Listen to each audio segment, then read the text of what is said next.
Hi friends, welcome to Sanjana Chetan YouTube channel. ಇವತ್ತು ನಾವು ಚಾಮುಂಡಿ ಬೆಟ್ಟಕ್ಕೆ ಹೋಗ್ತಾ ಇದ್ದೀವಿ ಸ್ಟೆಪ್ಸ್ ಹತ್ಕೊಂಡು. ಅದಕ್ಕೆ 5ಗೆ ಎದ್ದು ಬೆಳಗ್ಗೆ ಎಲ್ಲ ಕ್ಲೀನ್ ಮಾಡಿ ದೇವ್ರ ಪೂಜೆ ಮಾಡಿ ಹೊರಡೋಷ್ಟೊತ್ತಿಗೆ 6 ಆಯಿತು. ಫ್ರೆಂಡ್ಸ್ ಎಲ್ಲ ಪ್ಲ್ಯಾನ್ ಮಾಡಿದ್ವಿ ಚಾಮುಂಡಿ ಬೆಟ್ಟಕ್ಕೆ ಹೋಗೋಣ ಅಂತ ಹೇಳ್ಬಿಟ್ಟು 6:30ಗೆ ಸ್ಟಾರ್ಟ್ ಮಾಡಿದ್ವಿ. ಇದು ಚಾಮುಂಡಿ ಬೆಟ್ಟಕ್ಕೆ ಪಾದದ ಹತ್ರ ಹೋಗೋಕ್ಕೆ ರೋಡ್ ಇದೆ. ಇದು ಹೋಗುವಾಗ ಇದೇ ರೋಡಲ್ಲೇ ಬಿಡ್ತಾಯಿದ್ರು, ಬರಬೇಕಾದ್ರೆ ಆಗಲೇ ಹೋಗೋರ್ಗು ಲಾಕ್ ಮಾಡಿಬಿಟ್ಟಿದ್ರು ರೋಡನ್ನ. ಅವಾಗ ನಾವು ಹೋಯ್ತಾ ನನ್ನ ಮನೆಗೊಳಗ ಬಿಟ್ಬಿಟ್ಟು ಹೋಗಿತ್ತು ಅಪ್ಪ ಅಮ್ಮ. ಇವಾಗ ಅಲ್ಲಿಗಂತ ಮನಿಕೊಂಡಿದ್ದೆ. ಅಪ್ಪ ಅಮ್ಮನೇ ನೋಡ್ಕೊಂಡು ಸಿಕ್ಲಿಲ್ಲ ಅಂತ ನೋಡ್ಕೊಂಡಿಲ್ಲ. ಆವಾಗ ನಾನು ಅಷ್ಟೇ ಫ್ರೆಂಡ್ಸ್, ನನ್ನನ್ನು ಸ್ಕೂಲಿಗೆ ಬಿಟ್ಬಿಟ್ಟು ಹೋಗಿದ್ರೆ ಎಕ್ಸಾಮ್ ಇತ್ತು ಅಂತ ನನ್ನನ್ನು ಕರ್ಕೊಂಡು ಹೋಗಿದ್ದಿಲ್ಲ. ಎಕ್ಸಾಮ್ ಅಲ್ಲ, ಟೆಸ್ಟ್ ಇತ್ತು ಅಂದ್ಬಿಟ್ಟು ಇವ್ರಿಗೆ ಹೇಳೇ ಇರಲಿಲ್ಲ ನಾನು ಬೆಳಗ್ಗೆ ಹೋಗ್ತಾ ಇದ್ದೀನಿ ಅಂತ. ಆಮೇಲೆ ಅಕ್ಕನೂ ಅಷ್ಟೇ ಇರಲಿಲ್ಲ, ಸಿಕ್ಲಿಲ್ಲ. ಬೆಳಗ್ಗೆ ಅವ್ರು ಎದ್ದೋಳಷ್ಟೊತ್ತಿಗೆ ನಾವು ರೆಡಿ ಆಗಿಬಿಟ್ಟು ಹೊರಟ್ಬಿಟ್ವಿ. ಇಲ್ಲ ಅಂದರೆ ಇವನು ನನ್ನ ಎತ್ಕೋ ಅಂತಿರ್ತಾನೆ ಸ್ಟೆಪ್ಸ್ ಹತ್ತುವಾಗ. ಅದಕ್ಕೆ ಬಿಟ್ಬಿಟ್ಟು ಹೋಗ್ಬಿಟ್ವಿ ಫ್ರೆಂಡ್ಸ್. ಇನ್ನೇನು ಸ್ವಲ್ಪ ದೂರ ಚಾಮುಂಡಿ ಬೆಟ್ಟದ ಸ್ಟೆಪ್ಸ್ ಹತ್ರ ಹೋಗ್ತಾ ಇದ್ದೀವಿ. ನೋಡಿ ಆಗಲೇ ಎಷ್ಟು ರಶ್ ಇದೆ ಬೆಳಗ್ಗೆನೆ. ಇಲ್ಲಿ ಪಾರ್ಕಿಂಗಿಗೆ 10 ರೂಪೀಸ್ ಇಸ್ಕೋತಾರೆ. ಅದು ಇಲ್ಲೇ ಪಾರ್ಕಿಂಗ್ ಮಾಡಬೇಕಿನ್ನು ಸ್ವಲ್ಪ ದೂರದಲ್ಲೇ. ಇವ್ರದ್ದು ID ಕಾರ್ಡ್ ಇದ್ದಿದ್ದರಿಂದ ಆ ಕಡೆ ಸ್ವಲ್ಪ ಮುಂದೆ ಬಿಟ್ಟರು.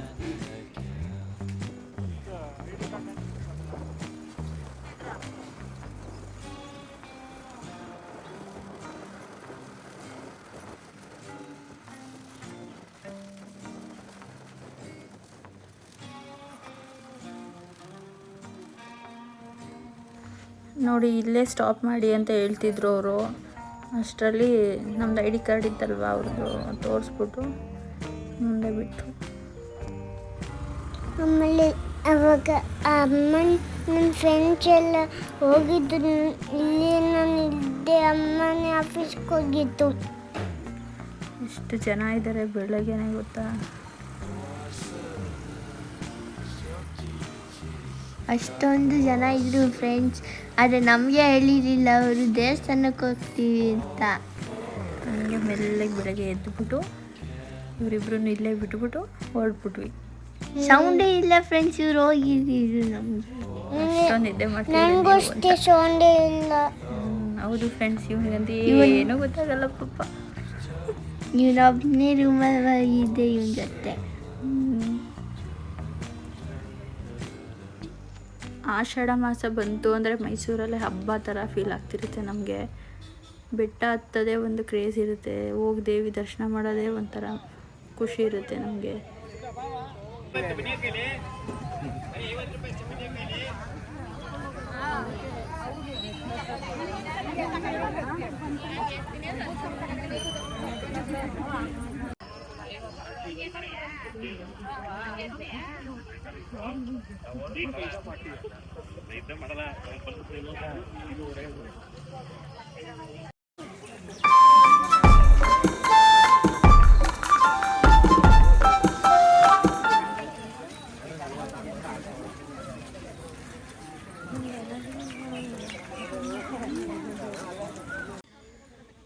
ಅರ್ಶಿನ ಕುಂಕುಮ ಎಲ್ಲನೂ ಸ್ಟೆಪ್ಸ್ಗೆ ಹಚ್ಕೊಂಡು ಹೋಗ್ಬೋದು. ನಾವು ಈಡ್ಗಾಯಿ ಹೊಡೆದ್ಬಿಟ್ಟು ದೇವ್ರಿಗೆ ಕೈ ಮುಗಿಬಿಟ್ಟು ಬೆಟ್ಟ ಹತ್ತಕ್ಕೆ ಸ್ಟಾರ್ಟ್ ಮಾಡಿದ್ವಿ. ಮೊದಲು ಥರ ಫಸ್ಟ್ನೇ ಸ್ಟೆಪ್ಪಲ್ಲೇ ಕರ್ಪೂರ ಹಚ್ಚಿ ಎಲ್ಲ ಪೂಜೆ ಮಾಡಿಬಿಟ್ಟು ಹೋಗ್ತಿದ್ರು. ಅಲ್ಲಿ ಫುಲ್ಲು ಕ್ರೌಡ್ ಆಗ್ತಿತ್ತು ಅಂತ ಈ ಸತಿ ಎಲ್ಲ ಸ್ಟಾಪ್ ಮಾಡಿಬಿಟ್ಟಿದ್ದಾರೆ. ಇನ್ನೂ ಸ್ವಲ್ಪ ಮುಂದೆ ಹೋಗ್ಬಿಟ್ಟು ಅಲ್ಲಿ ದೇವಸ್ಥಾನದ ಹತ್ರನೇ ಕರ್ಪೂರ ಹಚ್ಚಿದ್ವಿ. ಇಲ್ಲಿ ಬರೀ ಈಡ್ಗಾಯಿ ಒಂದು ಹೊಡೆಸಿದ್ರು ಅಷ್ಟೇ.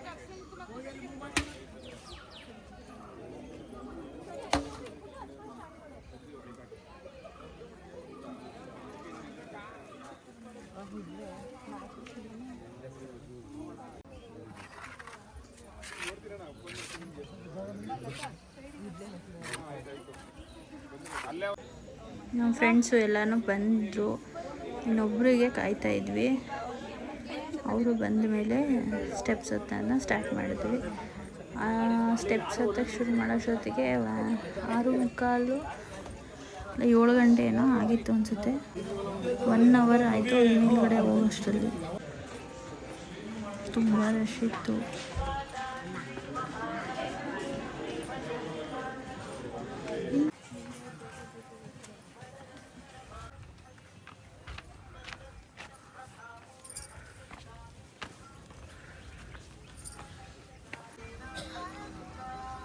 ಸ್ಟೆಪ್ಸ್ ಹತ್ತಬೇಕಾದ್ರೆ ಕುಂಕುಮ ಹಚ್ಕೊಂಡು ಹೋಗೋರು ಇರ್ತಾರೆ ತುಂಬ ಜನ.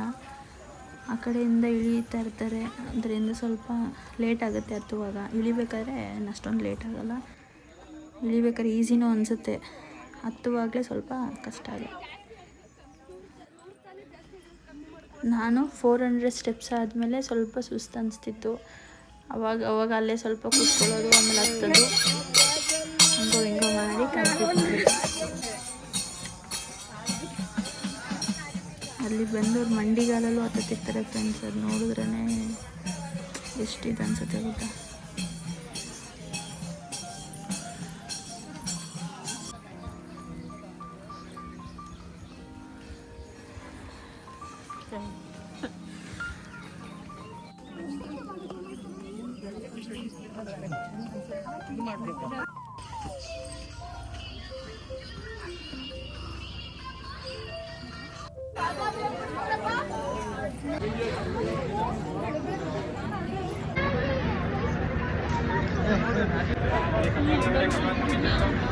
ಇವಾಗ ನಂದಿ ಹತ್ರ ಬಂದ್ವಿ. ಅಲ್ಲಿಗೆ ಬಂದ್ವಿ ಅಂದರೆ ಅರ್ಧ ಸ್ಟೆಪ್ಸು ಕಂಪ್ಲೀಟ್ ಆಗಿದೆ ಅಂತ ಅರ್ಥ.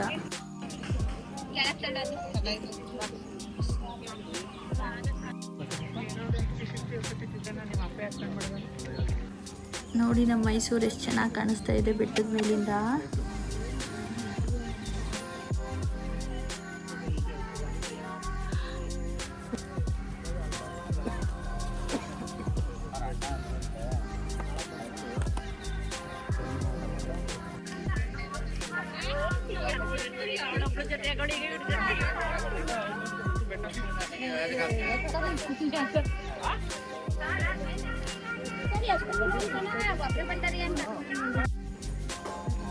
Thousand steps completed.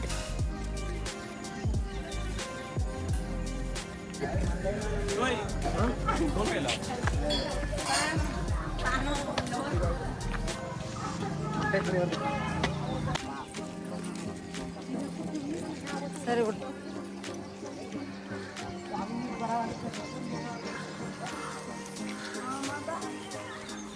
ಅಲ್ಲೇ ಪ್ರಸಾದ ಕೊಡ್ತಾಯಿದ್ರು, ಡ್ರೈ ಫ್ರೂಟ್ಸ್ದು ಪ್ಯಾಕೆಟ್ನ.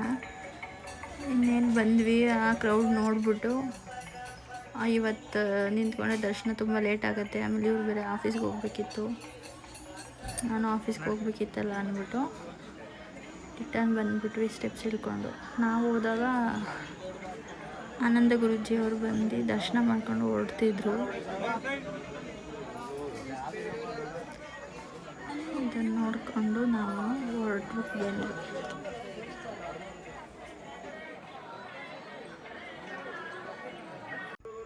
ಈ ಸತಿ ಯಾವುದೇ ಥರ ಫೆಸಿಲಿಟೀಸ್ ಏನು ಕೊಟ್ಟಿದ್ದಾರೆ ಅಲ್ಲಿ ಯಾವುದೂ ಚೆನ್ನಾಗಿರಲಿಲ್ಲ ಫ್ರೆಂಡ್ಸ್. ಮೊದಲಾದರೆ ನಾವು ಅಟ್ಲೀಸ್ಟ್ ನಾವು ಸ್ಟೆಪ್ಸ್ ಹತ್ತ ಹೋಗಿ ಫ್ರಂಟಿಂದ ಹೋಗಿ ದೇವ್ರಿಗೆ ಅಲ್ಲೇ ನಮಸ್ಕಾರ ಮಾಡಿ ಕರ್ಪೂರ ಆದರೆ ಹಚ್ಬಿಟ್ಟು ಬರ್ತಾಯಿದ್ವಿ, ಅದೊಂಥರ ಮನಸ್ಸಿಗೆ ಸಮಾಧಾನ ಅನಿಸ್ತಿತ್ತು. ಬಟ್ ಈ ಸಲ ಏನಾಗಿದೆ ಅಂದರೆ ಅಲ್ಲಿ ಫ್ರಂಟಿಗೆ ಅಲ್ಲಿ ಹೋಗೋಕ್ಕೆ ಆಗಲ್ಲ, ಆ ಥರ ಬ್ಲಾಕ್ ಮಾಡಿದ್ದಾರೆ ಎಲ್ಲನೂ. 2,000 ರೂಪಾಯಿ ಕೊಟ್ಟು ಹೋಗೋರಿಗೆ ಅನುಕೂಲ ಇದೆ ಅಷ್ಟೇ, ಯಾರು ಹೋದ್ರೂ ಅದು ಅಷ್ಟು ಬೇಗ ದರ್ಶನ ಆಗ್ತಿಲ್ಲ. ಅದರಲ್ಲೂ ನನ್ನ ಫ್ರೆಂಡ್ಸ್ ಇಬ್ಬರು ದರ್ಶನಕ್ಕೆ ಹೋಗ್ತೀವಿ ಅಂತ ಹೇಳ್ಬಿಟ್ಟು ಹೋಗಿ ನಿಂತಿದ್ರು. ಬೆಳಗ್ಗೆ 8 ಗಂಟೆಲಿ ಹೋಗಿ ನಿಂತಿರೋದು ಅವರು. ದರ್ಶನ ಎಲ್ಲ ಮುಗಿಸ್ಕೊಂಡು ಬರೋಷ್ಟೊತ್ತಿಗೆ 5:30 ಆಗಿದೆ. ಈ ಸತಿ ಮಾಡಿರೋ ಅರೇಂಜ್ಮೆಂಟಲ್ಲಿ ಯಾವುದೂ ಸರಿ ಹೋಗ್ತಿಲ್ಲ. ಲಾಸ್ಟ್ ಟೈಮು ನಾವು ಬೆಟ್ಟ ಹತ್ಕೊಂಡು ತಕ್ಷಣ ಅಲ್ಲೇ ಟಿಫನ್ ಮಾಡಿ ಅಲ್ಲೇ ದರ್ಶನ ಮಾಡಿಕೊಂಡು ಎಷ್ಟು ಚೆನ್ನಾಗಾಗಿತ್ತು ಗೊತ್ತಾ ದರ್ಶನ ಎಲ್ಲ. ಈ ಸತಿ ಅಂತೂ ಏನೇನೂ ಇಲ್ಲ, ಈವನ್ ಅಲ್ಲಿ ಪ್ರಸಾದನೂ ಕೊಡ್ತಾಯಿಲ್ಲ, ಏನೂ ಇಲ್ಲ. ಈಗ ನನ್ನ ಫ್ರೆಂಡ್ಸೇ ನೋಡಿ 8 ಗಂಟೆಲಿ ಹೋಗಿ ನಿಂತಿರೋದು, ಅವ್ರಿಗೆ ತಿಂಡಿ ಇಲ್ಲ, ಊಟ ಇಲ್ಲ, ನೀರಿಲ್ಲ, ಏನೂ ಇಲ್ಲ. 5:30ವರೆಗೂ ದರ್ಶನ ಮಾಡ್ಕೊಂಡು ಬಂದಿದ್ದಾರೆ ಅಂದರೆ ಅಲ್ಲಿ ಯಾವ ಥರ ಮೇಂಟೆನೆನ್ಸ್ ಇದೆ ಅನ್ನೋದೇ ಗೊತ್ತಾಗ್ತಿಲ್ಲ. ಮೈಸೂರಲ್ಲಿದ್ದು ನಮಗೆ ದೇವಿ ದರ್ಶನ ಆಗ್ತಿಲ್ಲ ಅಂದರೆ ಎಷ್ಟು ಬೇಜಾರಾಗುತ್ತಲ್ವಾ. ನಾವು ಅದಕ್ಕೆ ತುಂಬ ಲೇಟ್ ಆಗುತ್ತೆ ಅಂದ್ಬಿಟ್ಟು ಆಫೀಸಿಗೆ ಬೇರೆ ಹೋಗ್ಬೇಕಿತ್ತು, ಅದಕ್ಕೆ ಸ್ಟೆಪ್ಸ್ ಹತ್ತು ಹೋಗಿದ್ವಲ್ಲ ಅಲ್ಲೇ ಕೈ ಮುಗಿದ್ಬಿಟ್ಟು ರಿಟರ್ನ್ ಬಂದುಬಿಟ್ವಿ. ಹಂಗೇ ಅಲ್ಲೇ ಕೈ ಮುಗಿದ್ಬಿಟ್ಟು ಅಲ್ಲಿ ನಿಲ್ಲಕ್ಕೂ ಬಿಡ್ತಾಯಿಲ್ಲ, ಹೋಗಿ ಹೋಗಿ ಹೋಗಿ ಅಂತ ಇದು ಮಾಡ್ತಾರೆ. ಇಲ್ಲಿ ನಂದಿ ಹತ್ರ ಬಂದ್ವಿ, ಬಾದಾಮ್ ಮಿಲ್ಕ್ ಕೊಡ್ತಾಯಿದ್ರು, ಅಲ್ಲೇ ಇಸ್ಕೊಂಡು ಕುಡಿದ್ಬಿಟ್ಟು ಬಂದ್ವಿ.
ಮುಂದೆ ಬರೋರು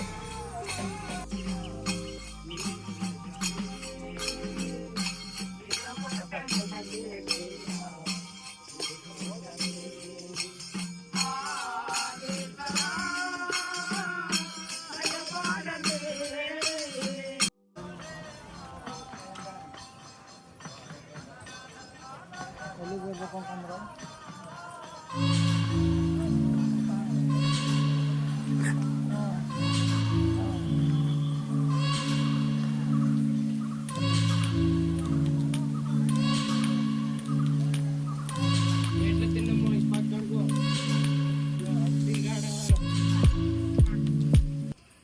ನಾನು ಆಷಾಢದಲ್ಲಿ ಬೆಟ್ಟ ಹತ್ತಕ್ಕೆ ಬರ್ತೀನಲ್ವ, ಯಾವಾಗ ಬಂದರೂ ಅಷ್ಟೇ ಫ್ರೆಂಡ್ಸ್, ನಾನಿಲ್ಲಿ ಬಳೆ ಹಾಕ್ಸ್ಕೊಂಡಲೇ ಬರಲ್ಲ. ಅದೊಂಥರ ನನಗೆ ಇನ್ಕಂಪ್ಲೀಟ್ ಅನಿಸ್ತಿರುತ್ತೆ.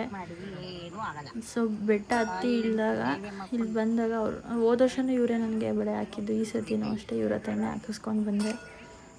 ಏನೋ ಬಳೆ ಅಂದರೆ ನನಗೆ ತುಂಬ ಇಷ್ಟ.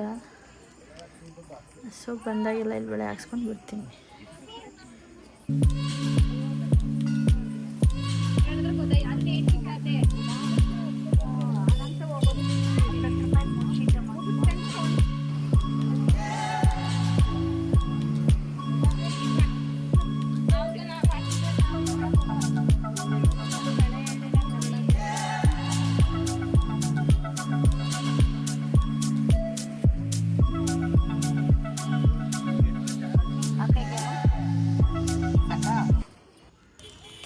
ಪ್ರಸಾದ 1 ಪ್ಯಾಕೆಟ್ 2 ಪ್ಯಾಕೆಟ್ ಕೊಟ್ಟಿದ್ರು. 1 ಪ್ಯಾಕೆಟ್ ಅಲ್ಲೇ ಓಪನ್ ಮಾಡಿಬಿಟ್ಟು ಹಂಗೆ ತಿನ್ಕೊಂಡು ಬರಬೇಕಾದ್ರೆ ಅಲ್ಲಿ ಬಾತೆಲ್ಲ ಕೊಡ್ತಾಯಿದ್ರು, ಅಲ್ಲೂ ಇಸ್ಕೊಂಡು ತಿನ್ಕೊಂಡು ಬಂದ್ವಿ.